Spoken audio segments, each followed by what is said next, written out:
Hey guys, welcome back to my channel and I'm back again with another really interesting Rust basic video. In this video guys, we are going to discuss the data type struct. Okay, so without wasting any time further, let's jump right into it. So first of all, what is a struct data type? Okay, so guys, Rust struct or Rust structures are basically user defined data types that are used to store different types of data.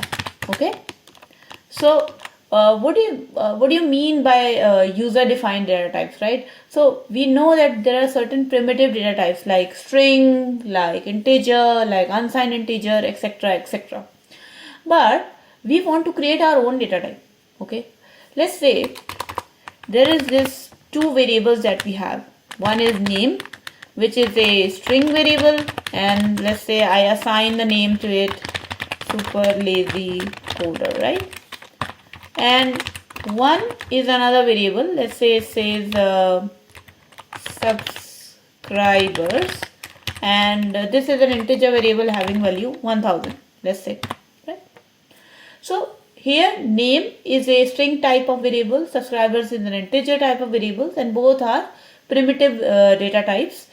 But we want to create our own user defined data type in such a way that it can set up a relation between these two variables. Now, why do we want to set up a relation between these two? So this is a basic object oriented programming concept, guys, that if we want to create an object, we want all the attributes of the object to stay together.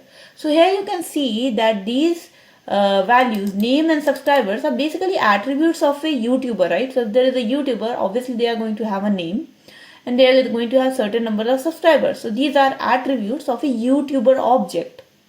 But as you can see that these two variables are defined separately, so there is no relation between them. If I can just change the value of the name to something else, change the value of the subscribers to something else, it won't really matter, right? Because these two variables are not strongly correlated to each other.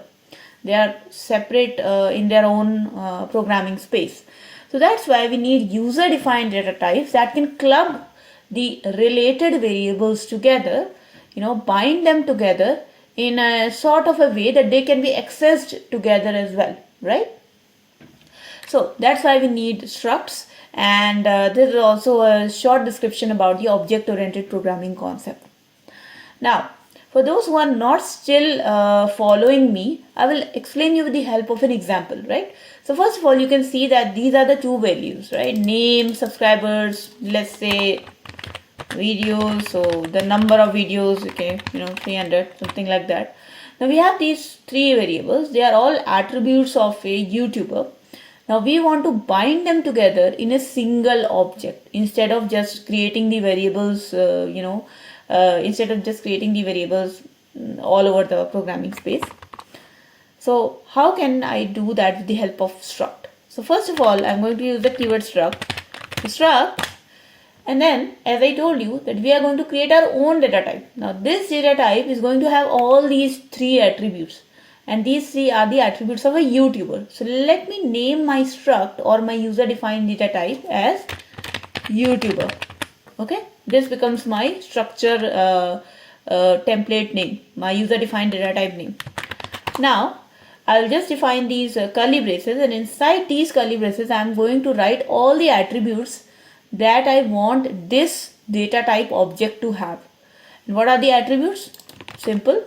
Name, which is of type string, subscribers, which is of type integer, let's say integer 32, comma, and then I will say videos, the number of videos.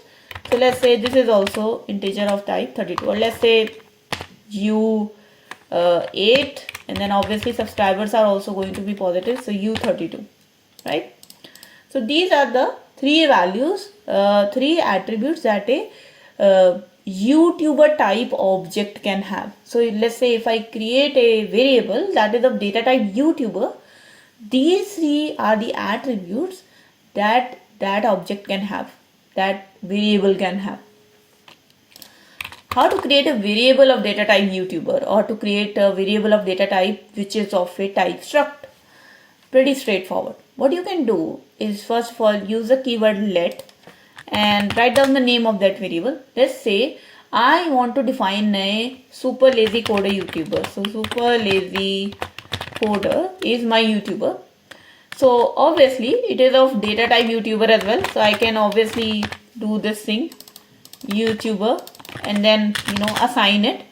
If I don't want to specify the data type, I can skip this thing and directly assign it a YouTuber object. Now inside the YouTuber object, you just first of all same thing, write the curly braces, and now inside this object you are going to take each and every attribute and you are going to assign value to it. First thing is the name. So string :from. So we are just instantiating a string object. And what is the name of the YouTuber? Super lazy coder. And then I'm going to take subscribers. And just the value which we have defined before, but in separate variables, I'm going to just assign it here, right? And then videos, and same thing, the values which I've defined above, I'm just copying them here. But now they are part of a structure object, and then write down semicolon here, right? Now you look at this, right? You look at this. So this is now a perfect example of an object-oriented programming data type, which also helps us understand why we need a user-defined data type. If you compare this object with these three variables which are separate, written separately, it makes much of a difference, because here you can see that name, subscribers and videos don't have any relation between them. I can just go ahead and change the value of the name to some other YouTuber, it won't matter. And then if you try to, basically write subscribers or videos, if you want to print those, there could be data inconsistency because this name is something different and no one is stopping you from changing the subscribers or the videos, because no one really knows that these three things are connected to each other. So let's say if some other developer goes ahead and doesn't know that these three variables are connected to each other, and he goes and then changes this value, he would never know, right? He can make a mistake. There could be data inconsistency. But here, let's say I am a developer and I look at this object. I say, oh, okay. So this is a super lazy coder object. So it means all the attributes inside this object, that is the name, the subscribers, the videos, are going to be particularly about the YouTuber super lazy coder. I cannot go and then I can, assign the value of some other YouTuber to this object, because this is of a certain YouTuber super lazy coder, right? So this is how the developers, it becomes really easier for them when you're using data types like struct to understand the relationship between the attributes, and then they don't make any mistakes which can lead to data inconsistency, which you can definitely do here. Now here, let's say if I want to now instantiate a different YouTuber, you can just do different, right? So for example, Free Code Camp is a YouTube channel, right? So I can just create another YouTube object, Free Code Camp, and then I can change these values to whatever values I want, right? Free Code Camp, and obviously subscribers or videos and everything I can change.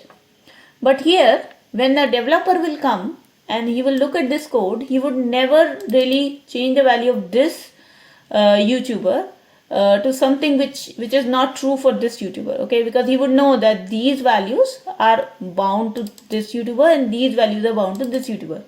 Whereas if somebody would have been using something like this, and now suddenly they want the statistics of Free Code Camp and not super lazy coder, they would have to change the values here, right?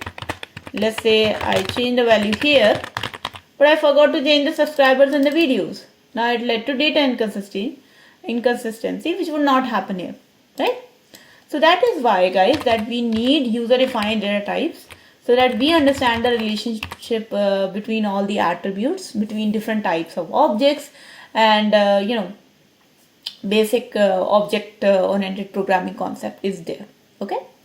So now that we know why we need structs, how can we create structs, how can we define the variable, how can we instantiate them, it is time to how we can access the field of a struct. Now it's pretty straightforward, guys. What you have to do is, I'm just using a println macro just to understand how we can access the values. Let's say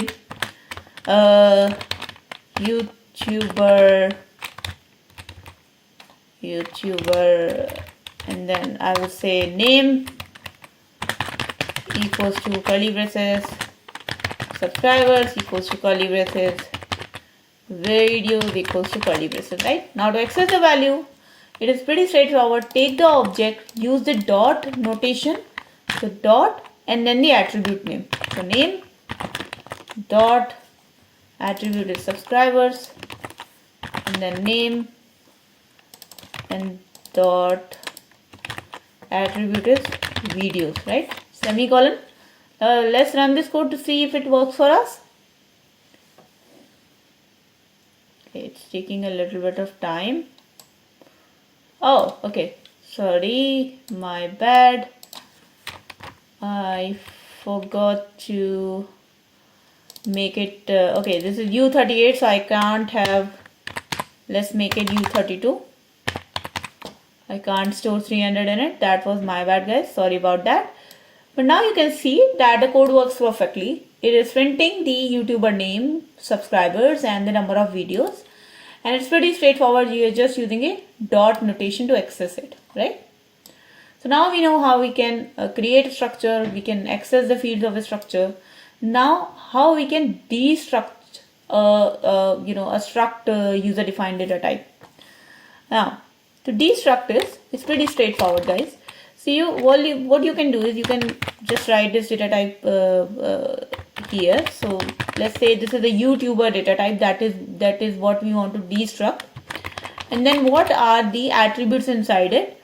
So you just list down all the attributes inside it. So name, subscriber, and then videos, and then you just equate it.